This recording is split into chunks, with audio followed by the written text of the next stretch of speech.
وہ شان خلق دو عالم، درود ان پر سلام ان پر، میرے مولا یہ موقع دے کہ ختم الانبیاء دیکھوں۔ السلام علیکم ورحمۃ اللہ وبرکاتہ۔ بسم اللہ الرحمن الرحیم۔ اللہم لک الحمد کما انت اہل، فصل علی محمد کما انت اہل، وافعل بنا ما انت اہل، فانک انت اہل التقوی واہل المغفرہ۔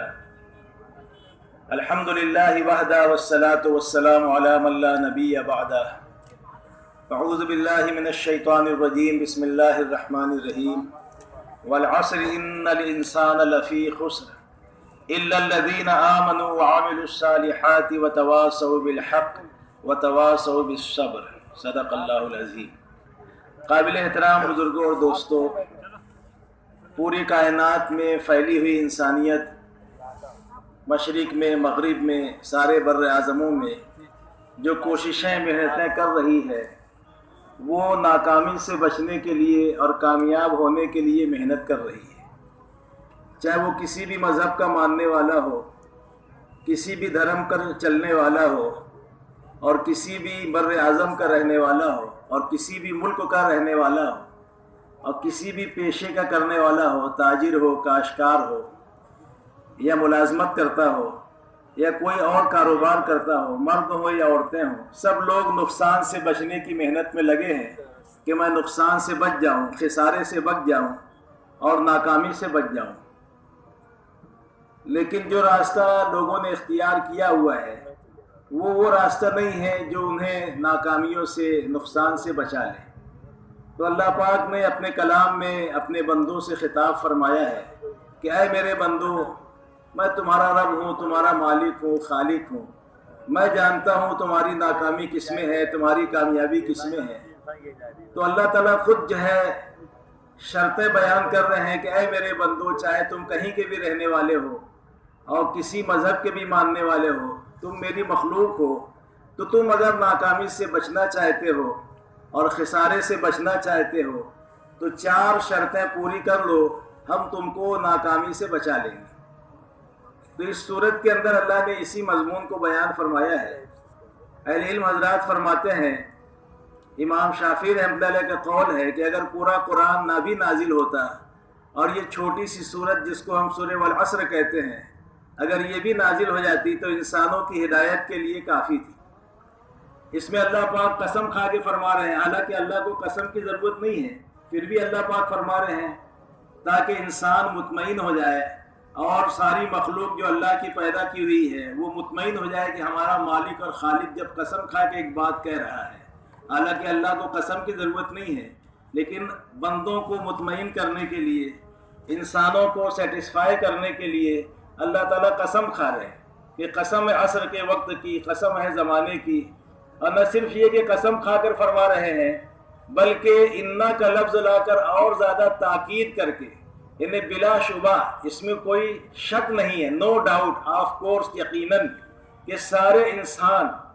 پھر اور ایک لفظ لائے ہیں جو علماء جانتے ہیں، لام کا، یعنی جو اور زیادہ مؤکد کرتا ہے بات کو کہ تحقیق، بلا شبہ یہ بات محقق ہے، تحقیق شدہ ہے، ریسرچ شدہ ہے کہ سارے انسان، چاہے وہ کسی بھی خاندان سے ان کا تعلق ہو، اور چاہے کسی بھی پیشے سے ان کا تعلق ہو، اور کسی بھی خطے سے ان کا تعلق ہو، سب کے سب نقصان میں ہیں، چاہے وہ ڈاکٹر ہوں، انجینئر ہوں، پی ایم ہوں، سی ایم ہوں، دولت والے ہوں، حکومت والے ہوں، دکاندار ہوں، مالدار ہوں، عامدار ہوں، خاصدار ہوں، صدر ہوں، سیکریٹری ہوں، پروفیسر ہوں، انجینئر ہوں، سب انسان ہی تو ہیں۔ تو سب کو اللہ نے پہلے مجموعی طور سے کہا کہ قسم ہے عصر کے وقت کی، زمانہ اس بات کا گواہ ہے، قسم ہے زمانے کی، بلا شبہ سارے منش اور سارے انسان ٹوٹے میں ہیں، لاس میں ہیں، گھاٹے میں ہیں، نقصان میں ہیں، چاہے وہ کوئی بھی ہو، سب کو اللہ نے مجموعی طور سے یہ بیان کیا ہے کہ سب نقصان ہے، بلا شبہ، اس میں کوئی شک کی بات نہیں، مضبوط اور ٹھوس بات ہے۔ اور اللہ جس بات کو بیان کرے قسم کھا کر، انا لگا کر، لام لگا کر، وہ کتنی مضبوط اور ٹھوس بات ہوگی۔ پھر آگے فرما رہے ہیں سب نقصان میں، مگر کون لوگ نقصان میں نہیں ہیں؟ تو پہلی شرط یہ بیان کی ہے کہ وہ لوگ جو ایمان لائے، یعنی نقصان سے نکلنے کا پہلا اور بڑا سبب، مہا سبب خسارے سے بچنے کا، دنیا کے بھی اور آخرت کے بھی، پہلی شرط اللہ نے اپنے بندوں سے یہ بیان کی ہے، صرف ایمان والوں سے نہیں، چاہے وہ کسی بھی دھرم کے ماننے والے ہوں، اہل کتاب ہوں یا برادران وطن ہوں یا کسی بھی مذہب سے ان کا تعلق ہو، سب کو خطاب ہے اس میں، کیونکہ قرآن ھدی للناس ہے، تمام انسانوں کی ہدایت کی کتاب ہے۔ یہ خود اللہ اس کلام کو فرمانا ہے کہ یہ وہ کتاب ہے جو سارے انسانوں کی رہبری کے لیے، سارے انسانوں کی ہدایت کے لیے نازل کی گئی ہے۔ شہر رمضان الذی انزل فیہ القرآن ھدی للناس۔ تو اللہ پاک اپنے بندوں سے کہہ رہے ہیں، اور اللہ کو اپنے بندوں سے اتنی محبت ہے جتنی ایک ماں کو اپنی بچے سے، اولاد سے محبت ہوتی ہے، اس سے 70 گنا زیادہ، بولو نا، اللہ کو اپنے بندوں سے محبت ہے۔ تو یہ محبت ہی کا تقاضا تھا کہ میرے بندے نقصان سے بچ جائیں، دنیا کے نقصان سے بھی، جو 60 70 80 سال کی زندگی ہے، یہاں بھی نقصان اور خسارے سے بچ جائے، اور جو عبدالآباد کی زندگی جس کا یقین اور مذہب والوں کو بھی ہے کہ مرنے کے بعد بھی زندگی ہے، سورگ ہے، نرک ہے، جنت ہے، جہنم ہے، اور یہ مشہور جملہ ہے، جیسی کرنی ویسی بھرنی، جیسی کرنی ویسی بھرنی، نہ مانے تو کر کے دیکھ، جنت بھی ہے، دوزخ بھی ہے، سورگ بھی ہے، نرک بھی ہے، نہ مانے تو مر کے دیکھ۔ لیکن اس وقت عمل کا وقت جا چکا ہوگا، سنبھلنے کا زمانہ، تیاری کا زمانہ اس وقت دنیا ہی کا ہے، جو بہت مختصر ہے تو بہت تھوڑا سا، بہت مختصر، لیکن آخرت کی زندگی کے بنانے اور بگاڑنے کا دار و مدار، بگڑنے اور بننے کا دار و مدار موجودہ زندگی پر ہے، جو بہت شارٹ ہے، بہت مختصر ہے۔ خود حضور پاک صلی اللہ علیہ وسلم کا ارشاد ہے، میری امت کی عمریں 60 اور 70 کے درمیان ہیں، اس سے کم لوگ زیادہ جئیں گے، یعنی روپیے میں 12 آنا 60 70 میں دنیا سے چلے جائیں گے، اور روپیے میں 4 آنا لوگ 70 سے آگے 80 90 تک جائیں گے، یعنی بہت مختصر زندگی ہے، جس میں 15 سال تو بچپنے کا گزر جاتا ہے، 15 سال کے بعد آدمی کو کچھ سوجھ بوجھ آتی ہے، تو اس کو بھی اگر کم کر دیں تو 45 سال یا 55 سال 70 میں سے 60 میں سے بچتا ہے۔ تو یہ مختصر زندگی ہے، لیکن آخرت کے اعتبار سے کانٹے کی زندگی ہے، اسی زندگی پر ہمیشہ کی زندگی کے بننے اور بگڑنے کا مدار ہے۔ تو اللہ پاک نے ایک شرط یہ لگائی ہے کہ اے میرے بندو، اگر تم نقصان سے، خسارے سے بچنا چاہتے ہو تو سب سے پہلے یہ کرو کہ تم ایمان لاؤ۔ اب ایمان لاؤ سے مراد کیا ہے، اس کو سمجھنے کی ضرورت ہے۔ ایمان لاؤ یعنی کیا؟ تو ایمان لاؤ سے مراد یہ ہے کہ اللہ کو ایک مانو، اسی کو اپنا مالک اور خالق جانو، کیونکہ ایمان کی تفصیلات جو حدیثوں میں ملتی ہے، اہل علم حضرات بتلاتے ہیں، وہ یہ ہے کہ 7 چیزوں کو دل سے ماننے کا نام ایمان ہے۔ کتنی چیزوں کی؟ حضرت جاگتے ہوئے سنو، دیکھو 4 نیند کے اسٹیشن ہیں، 4 نیند کے اسٹیشن ہیں، ایک سر جھکا کر سننا، اور دوسرے آنکھیں بند کر کے سننا، اور تیسرے ٹیک لگا کر سننا، اور چوتھے گھٹنوں کو پکڑ کر سننا۔ یہ 4 نیند کے اسٹیشن ہیں۔ جیسے ریلوے اسٹیشن ہوتا ہے، بس اسٹینڈ ہوتا ہے، ایئرپورٹ ہوتا ہے، ایک بھی پلین نہ ہو، ایک بھی ٹرین نہ ہو، ایک بھی بس نہ ہو، لیکن وہاں تھوڑی دیر انتظار کریں گے تو بس بھی آئے گی، ٹرین بھی آئے گی، اور ایئرپورٹ پر ہوائی جہاز بھی آئے گا، کیونکہ وہ اسٹیشن ہے۔ تو یہ 4 نیند کے اسٹیشن ہیں، اس لیے آنکھیں کھول کر کیسے سننا ہے؟ آنکھیں کھول کر اور گھٹنے چھوڑ کر، گھٹنے چھوڑ کر اور آنکھیں کھول کر سننا ہے، اور ٹیک نہ لگائیں اور سر نہ جھکائیں۔ ایسے سنیں گے سب انشاءاللہ۔ تو اب پہلی شرط اللہ انسانوں سے کہہ رہے ہیں کہ اے دنیا کے بسنے والے انسانوں، چاہے ایشین ہو، چاہے یورپین ہو، چاہے امریکن ہو، چاہے آسٹریلین ہو، اور چاہے افریقن ہو، اور چاہے کسی اور بر اعظم کے رہنے والے ہوں، کسی بھی ملک کے رہنے والے ہوں، سب ایک ماں باپ کی اولاد ہیں، سب اللہ کے بندے ہیں، سب کو اللہ نے پیدا کیا۔ خود اللہ اپنے کلام میں کہہ رہا ہے، ایمان والوں سے نہیں، انسانوں سے، یا ایھا الناس، اے وہ لوگو۔ لوگ کہا ہے؟ لوگ میں سب آ گئے، چاہے وہ کسی بھی مذہب پہ چلنے والے ہوں۔ یا ایھا الناس انا خلقناکم من ذکر و انثی وجعلناکم شعوبا وقبائل لتعارفوا ان اکرمکم عند اللہ اتقاکم ان اللہ علیم خبیر، کہ اے لوگوں ہم نے تم کو ایک مرد ایک عورت سے پیدا کیا ہے، یعنی آدم علیہ السلام اور حضرت حوا علیہ السلام، اور اتنے لوگ پیدا ہو گئے ساری دنیا میں پھیلے، ایک ماں باپ کی اولاد ہے۔ پھر آگے فرما رہے ہم نے تم کو مختلف قبائل میں مختلف شعبوں میں جو بانٹا ہے، تو ان میں سے کوئی چیز فخر کی نہیں ہے، بلکہ یہ تعارف کے لیے، تعارفو، تم ایک دوسروں کو پہچان سکو کہ یورپین ہے، یہ ایشین ہے، یہ عرب ہے، یہ عجم ہے، یہ انصاری ہے، یہ منصوری ہے، یہ فاروقی ہے، یہ صدیقی ہیں۔ یہ انٹروڈکشن کے لیے، تعارف کے لیے ہم نے تم کو مختلف قبائل سے میں تقسیم کر دیا ہے، مختلف علاقوں میں تم کو پیدا کیا ہے تاکہ تم ایک دوسروں کو پہچان سکو۔ تم میں اللہ کے نزدیک وہی معزز ہے، محترم ہے، رسپیکٹیبل ہے جس کے اندر تقویٰ ہوگا۔ تو پہلی شرط نقصان سے نکلنے کی اللہ اپنے بندوں کو یہ بتا رہے ہیں کہ تم ایمان لاؤ۔ اب ایمان لاؤ سے مراد اللہ کو ایک مانو، اس کے ساتھ کسی کو شریک نہ کرو، اس کی ذات پر بھی ایمان لاؤ۔ فقط ذات پر ایمان لانا کافی نہیں، بلکہ اس کی صفات پر بھی، اس کی 1,199 خصوصی صفات ہے۔ ایسے تو 1000 اللہ کے صفاتی نام ہیں، لیکن 99 خصوصی صفاتی نام ہیں۔ تو اللہ کو اس کی ذات اور صفات کے ساتھ ماننا، ذات کی ماننے کا جہاں تک تعلق ہے تو تقریباً دنیا کی اکثریت اللہ کو مانتی ہے۔ ہمارے برادران وطن بھی کہتے ہیں سب کا مالک ایک ہے۔ سب کا مالک کیا ہے؟ ایک ہے۔ ان کی نظم ہے مراٹھی کے اندر،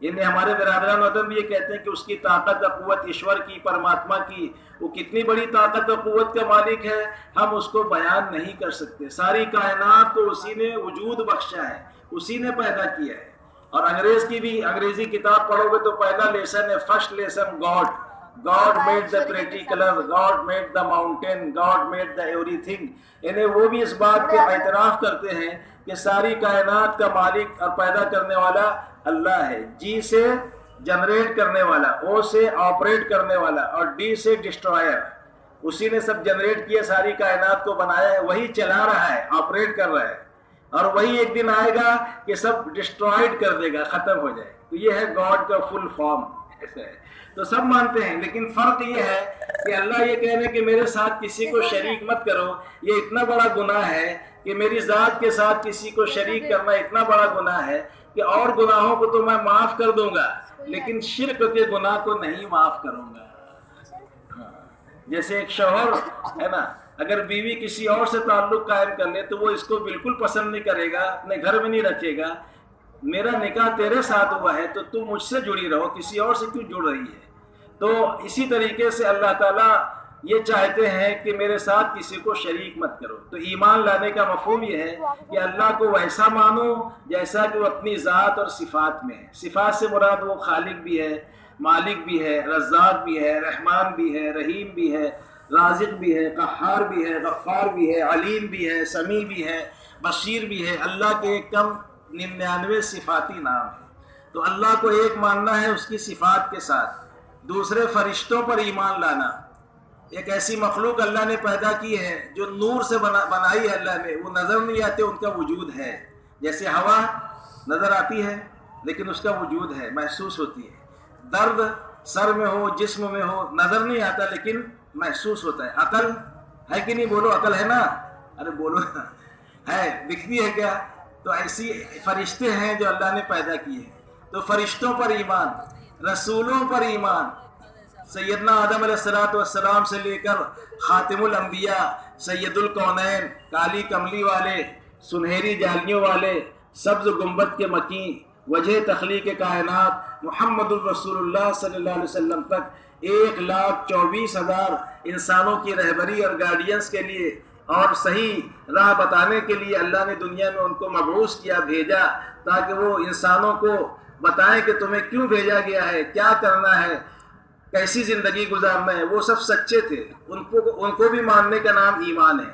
تو 3 باتیں ہو گئی، اللہ پر ایمان اس کی صفات کے ساتھ، 1 فرشتوں پر ایمان، 3 2 تو بولو نا، 2 اور رسولوں پر ایمان 3 اور کتابوں پر ایمان 4. کہاں جا رہے ہیں؟ تھوڑی دیر اور بیٹھے. اتنا لمبا نہیں کریں گے کہ آپ لوگ گھبرا جائیں. کسی صاحب نے اتنا لمبا بیان کیا کہ سب چلے گئے. ایک اکیلا بیٹھا تھا. تو کیوں نہیں گیا؟ بولے یہ چادر جس پہ آپ بیٹھے ہیں نا وہ میری تھی، اس لیے میں بیٹھا رہ گیا تو میں بھی چلا جاتا. تو آپ گھبراؤ مت. کیوں جا رہے ہو؟ جب اجتماع میں آئے ہیں اپنا جان و مال لے کر تو پھر کیوں جا رہے ہو؟ بلا وجہ مجمع میں انتشار کیوں پیدا کر؟ نفس تو بیٹھنے نہیں دے گا نا. تو بولے گا اٹھ چائے پی کے آ جا، پڑیا کھا کے آ جا. وہ کہاں بیٹھنے دیتا ہے؟ نفس و شیطان تو دونوں دشمن ہیں نا ہمارے. ایک تو بڑی مشکل سے آئے ہیں اور تھوڑی دیر میں جانے لگ جاتے ہیں. تو تھوڑا جم کر بیٹھو. جم کر بیٹھو گے تو مجاہدہ بنے گا. مجاہدے پر ہدایت ہے. جب جو نفس کو کہتے ہیں وہی کرنے لگ جاتے ہیں. اللہ بھی کہہ رہے ہیں کیا ہو گیا تم کو کہ تم اپنے خواہشات نفسانیہ کو اپنا معبود بنا رکھا ہے. اللہ بھی ڈانٹ رہے کیا ہو گیا تم کو کہ تم اپنے اصل مالک کو چھوڑ کر نفسانی خواہشات کو معبود بنا رکھا ہے. اسی کی پرستی تو پوجا کرتے ہو. جو نفس بولتا ہے وہی کرتے ہو. اسی لیے کسی نے کہا کہ نہنگ و اژدہا وہ شیر نر کو مارا تو کیا مارا. نہنگ و اژدہا وہ شیر نر کو مارا تو کیا مارا. ایک بڑے موذی کو مارا گر نفس امارہ کو مارا. نہنگ کہتے ہیں مگرمچھ کو. اگر تم نے مگرمچھ کو بھی مار دیا، اژدہا کو بھی مار دیا اور شیر ببر کو بھی ختم کر دیا تو کوئی بہت بڑا تیر نہیں مارا. اگر تم نے ایک بڑے موذی نفس کو مارا جو اندر بیٹھا ہے، وہ بولتا ہے اٹھ، اور اس کو کہا کہ نہیں بیٹھ، تو سمجھ لو تم نے شیر نر سے زیادہ بڑا کام کیا، کیونکہ نفس کو مارا. کس کو مارا؟ شیطان کا شیطان کون تھا؟ اس کا نفس تھا. ہاں، شیطان کا شیطان اس کا نفس تھا. تو یہ نفس امارہ کو نفس لوامہ بنانا ہے، اور یہ اس میں بنے گا.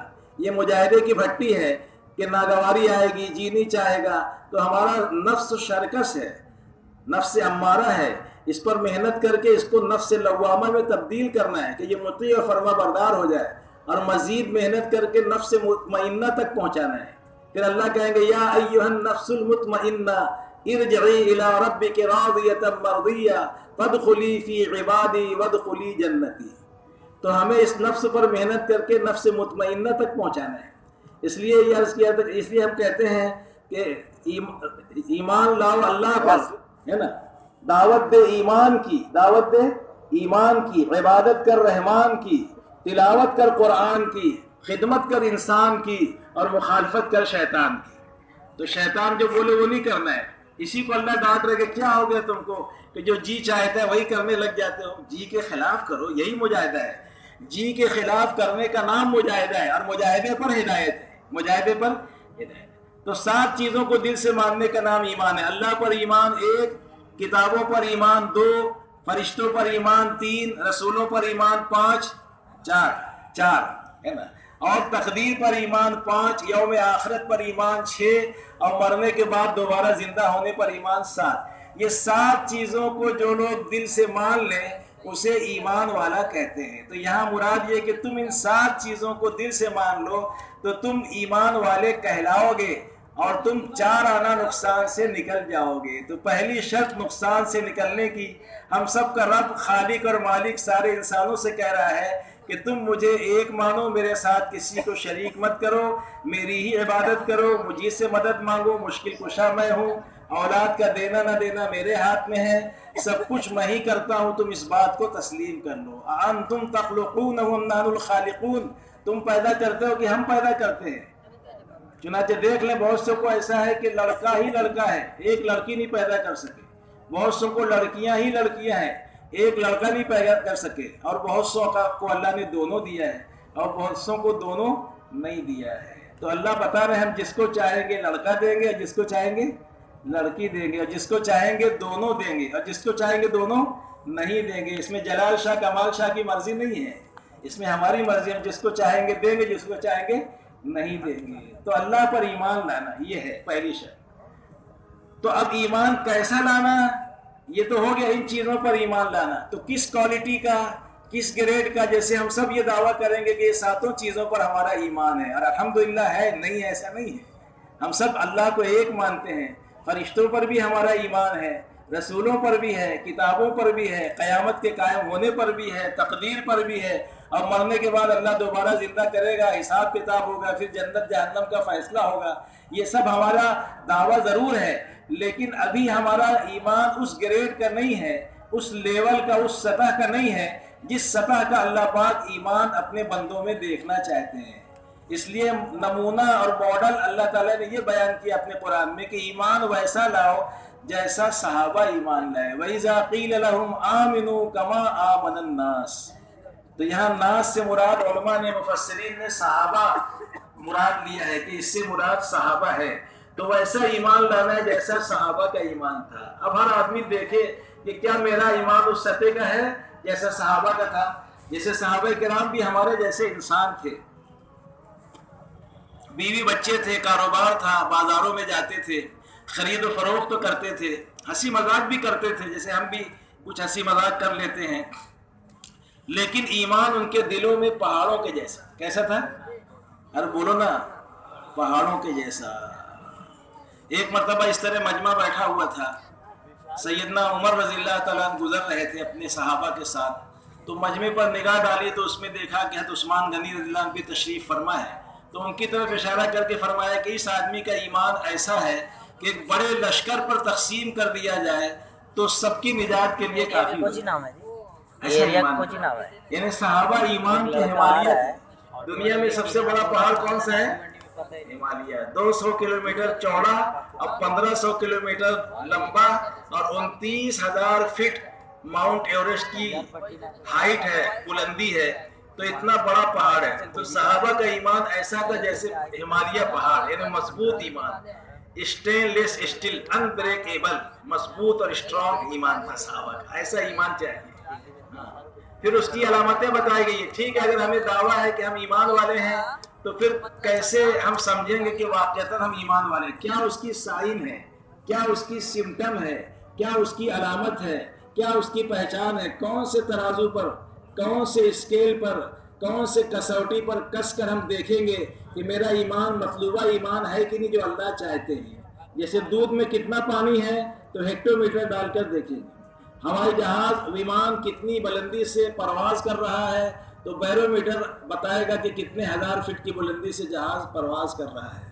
اسی طرح کتنے فارن ہائٹ جسم میں، شریر میں بخار ہے تو ڈاکٹری تھرمامیٹر کے ذریعے سے پتہ چلے گا کہ کتنے درجہ حرارت اور کتنے اشاریہ بخار ہمارے اندر ہے تو ڈاکٹری تھرمامیٹر بتائے گا. تو ہر چیز کے جانچنے کا ایک آلہ ہے، ایک اسکیل ہے، ایک ترازو ہے جس پر وہ جانچا جاتا ہے. تو ہم بھی اپنے ایمان کو جانچ لیں. جیسے ڈاکٹرز حضرات جو ہے کسی مریض کے دوا دینے سے پہلے تشخیص کرتے ہیں، ڈائگنوز کرتے ہیں کہ کیا بیماری ہے. اور کبھی بیماری کے پتہ نہیں چلتا ہے تو اس کے لیے پھر اگر پیٹ کا مسئلہ ہو تو سونوگرافی کرنے کے لیے کہیں گے، سینے کا مسئلہ ہو تو ایکس رے کرنے کے لیے کہیں گے، ہارٹ کا مسئلہ ہو تو اینجیوگرافی کے لیے کہیں گے، دماغ کا مسئلہ ہو، سر کا تو سی ٹی اسکین کے لیے کہیں گے، بیک بون کا مسئلہ ہے اگر اس کا کیا بولتے ہیں اس کو ریڑھ کی ہڈی کا تو ایم آر کا مسئلہ مشورہ دیں گے تاکہ پتہ چلے کہ بیماری کیا ہے. تو جانچنے کے لیے یہ مشینیں ہیں کہ کیا خرابی جسم کے اندر، کیا باڈی میں خرابی آ گئی ہے، اس کو چیک کیا جاتا ہے. پھر اس کے بعد علاج تجویز کیا جاتا ہے تاکہ صحیح ڈائگنوز ہو سکے اور صحیح علاج ہو سکے، صحیح تشخیص ہو سکے مرض کی اور صحیح دوا مریض کو پہنچے تاکہ اس کی تکلیف دور ہو جائے. تو ہم اپنے ایمان کو بھی جانچیں، کہیں ایسا نہ ہو جسے میں ہیرا سمجھ رہا ہوں اور کانچ کا ٹکڑا ثابت ہو. تو اس کے جانچنے کے لیے بھی ہم کو دیکھنا پڑے گا نا. تو اس کے لیے ایک حدیث میں تو یہ آتا ہے کہ اعلیٰ درجے کا ایمان، انہیں ہائیسٹ ایمان، سب سے فرسٹ کلاس والا ایمان ان بندوں کا ہے، ان لوگوں کا ہے جو اللہ کی نافرمانی کو، برائیوں کو ہوتا ہوا دیکھ کر شکتی سے، پاور سے، قوت سے اس کو روک دیتے ہیں. یہ اعلیٰ درجے کا ایمان ہے. اب ہر آدمی دیکھے اس حدیث کی روشنی میں کیا میرا ایسا ایمان ہے کہ میں برائیوں کو اپنی طاقت سے روکتا ہوں، اور اگر طاقت سے روکنے میں کچھ خطرہ ہے، بات بڑھ جانے کا، بگڑ جانے کا، تو دوسرے نمبر کا ایمان ان لوگوں کا ہے، مڈل ایمان، میڈیم ایمان، درمیانی درجے کا، اوسط درجے کا ایمان ان لوگوں کا ہے جو برائیوں کو ہوتا ہوا دیکھ کر زبان سے روکتے ہو. اور سب سے آخری درجے کا، تھرڈ کلاس کا ایمان ان لوگوں کا ہے جو برائی کو ہوتا ہوا دیکھ کر نہ طاقت سے روکتے ہیں، نہ زبان سے روکتے ہیں، لیکن دل میں اس برائی کو ہوتا ہوا دیکھ کر بے چین ہوتے ہیں، دل ملاتے ہیں اور دل میں ٹیس لگتی ہے کہ یہ کام نہیں ہونا چاہیے برا، تو یہ بھی اگر اس کے دل میں پیدا ہو رہی ہے کسک، تو سمجھو کہ ایمان کا آخری درجہ اس کے پاس ہے۔ تو یہ 3 علامتیں ہیں۔ اب اس میں ہم اپنے ایمان کو جانچ لیں کہ اعلیٰ درجے کا ہے یا درمیانہ درجے کا ہے یا اس سے کم درجے کا ہے۔ دوسری حدیث سن لو جس میں یہ کہا گیا ہے کہ نیکی تجھے خوش کر دے۔ اب اس وقت ہم بیٹھے ہیں ایک نیکی کے کام کے لیے، تو کیا مجھے خوشی محسوس ہو رہی ہے یا میں بور ہو رہا ہوں یا اٹھ کے جانے کی دائیں بائیں دیکھ رہا ہوں کہیں سے راستہ نکل جائے؟ اگر ایسا ہے تو سمجھو کہ ایمان گڑبڑ ہے، کیونکہ ایمان والا نیکی سے خوش ہوتا ہے۔ کہتے ہیں کہ نیکی تجھے خوش کر دے اور گناہ تجھے غمگین کر دے، بس جان لے کہ تو ایمان والا ہے، مومن ہے۔ یہ کیفیت اگر ہو رہی ہے اپنی کہ گناہ ہو جانے سے ندامت ہوتی ہے اور طبیعت میں بے چینی ہوتی ہے جب تک کہ معاف نہ کرا لیں، اور نیکی سے خوشی ہوتی ہے، تو یہ بھی ایمان کے پائے جانے کی علامت ہے۔ اب تیسری حدیث سن لو، جو لوگ بکثرت مسجدوں میں جاتے ہیں، چاہے مسجد کی آبادی کے عمل کے لیے، چاہے نماز کے لیے، بلکہ اندھیرے میں جانے والوں کے بارے میں بشارت ہے کہ ان کے ایماندار ہونے کی گواہی دو۔ جو اندھیرے میں یا جو بکثرت مسجدوں میں جاتے ہیں 5 نماز کے لیے، تہجد کے لیے، عشاء کے لیے اور مسجد کی آبادی کے عمل کے لیے، قرآن سیکھنے کے لیے یا سکھانے کے لیے، دین سیکھنے سکھانے کے لیے، تو ان کے بھی ایماندار ہونے کی گواہی دو۔ یعنی جن کا دل مسجدوں میں اٹکا رہے اور مسجدوں میں کثرت سے آتے جاتے ہیں، یہ بھی ایمان والا ہونے کی علامتوں میں سے ایک اہم علامت ہے۔ اب چوتھی بات بھی سن لو تاکہ اچھی طرح ہم سمجھ لیں کہ ایمان ہمارا کس ڈگری کا ہے۔ ایک صحابی ہیں جن کا نام حارث ابن مالک ہے، وہ مسجد نبوی میں آرام فرما رہے تھے۔ آپ صلی اللہ علیہ وسلم ان کو جگایا اور یہ سوال کیا کہ کس حال میں تم نے صبح کی، کس حال میں بیدار ہوئے، کس حال میں جاگے؟ تو حارث ابن مالک نے عرض کیا کہ یا رسول اللہ صلی اللہ علیہ وسلم، میں اس حال میں بیدار ہوا کہ میں مومن ہوں، ایمان والا ہوں۔ تو انہوں نے کہا، اللہ کے نبی نے پوچھا کہ تم مومن ہو، ایمان کی حالت میں تم نے صبح کی ہے، تمہارے اس قول کی کیا دلیل ہے؟ تمہارے اس قول کی کیا حقیقت ہے؟ ہر دعوے کی ایک دلیل ہوتی ہے، تمہارے اس دعوے کی کیا دلیل ہے کہ تم ایمان والے ہو؟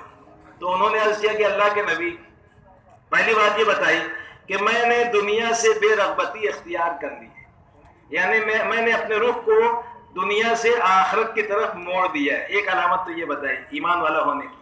اب ہم بھی سوچیں کہ کیا میرا بھی یہی حال ہے کہ زیادہ تر فکر میری آخرت کی ہے یا زیادہ تر فکر میری دنیا ہی کی ہے؟ جیسے بھی ہم سن رہے تھے کارخانوں میں، دنیا میں ہم ایسا لگے ہوئے ہیں کہ اصل زندگی سے غفلت ہو رہی ہے۔ تو دیکھیں کہ ہماری توجہ آخرت کی طرف زیادہ ہے یا دنیا کی طرف زیادہ ہے، کیونکہ صبح سے شام تک ہماری فکر یہی ہے کہ یا اللہ بھر دے میرا گلہ، نہ عیسیٰ پیر نہ موسیٰ پیر، سب سے بڑا پیسہ پیر ہے۔ یعنی اس کے پیچھے ایسا اندھا دھند دوڑ رہے ہیں کہ آخرت کی طرف سے غفلت ہو رہی ہے۔ اور یہ ہماری محنت اسی بات کی ہے کہ ہماری غفلت نکل جائے، ہم چوکنا ہو کر زندگی گزارے۔ تو ایک علامت یہ بتائی کہ میں نے اپنے رخ کو دنیا سے آخرت کی طرف موڑ دیا ہے۔ دوسری بات یہ فرمائی کہ میں دن میں پیاسا رہتا ہوں۔ تو یہاں پیاسا رہنے سے مراد یہ نہیں کہ پانی نہیں پیتا ہوں، بلکہ روزہ رکھتا ہوں۔ کیا رکھتا ہوں؟ روزہ رکھتا ہوں۔ اور اس سے مراد صرف فرض روزے نہیں ہیں، فرض روزے تو عموماً سارے ایمان والے، سارے مسلمان رکھتے ہیں، لیکن یہاں مراد پیاسا رہنے سے یہ ہے کہ نفلی روزوں کا بھی اہتمام کرتا ہوں۔ جیسے شوال میں 6 روزے ہیں جس کو ہم عیدی روزے کہتے ہیں۔ پہلی امتوں پر بھی روزہ فرض تھا، لیکن ان کی ترتیب یہ تھی کہ ہر مہینہ 13، 14، 15، یہ اسلامی تاریخ سے اس کو ایام 20 کہتے ہیں۔ یہ 3 روزے ہر مہینے ہم سے پہلی امتوں پر فرض تھے، تو گویا 12 مہینے میں ان کے اوپر 36 روزے فرض تھے۔ کتنے؟ 12 تاریخ 35، اچھا 36 ہوتا ہے نا، 36 ہوئے۔ تو ہم کو گویا یہ ترغیب دی جا رہی ہے کہ تعداد کے اعتبار سے ہم 30 تو پورے کر لیتے ہیں، لیکن عید کے مہینے میں شوال میں اگر 6 روزے اور رکھ لیں، چاہے پورے مہینے میں چھوڑ پکڑ کر بھی رکھ سکتے ہیں، لگاتار بھی رکھ لیں تو اس کی بھی گنجائش ہے۔ تو 6 روزے اگر ہو گئے تو کتنے ہو جائیں گے؟ 36۔ تو اللہ تعالیٰ زیرو اور نقطہ لگا دیں گے، تو کتنا ہو گیا؟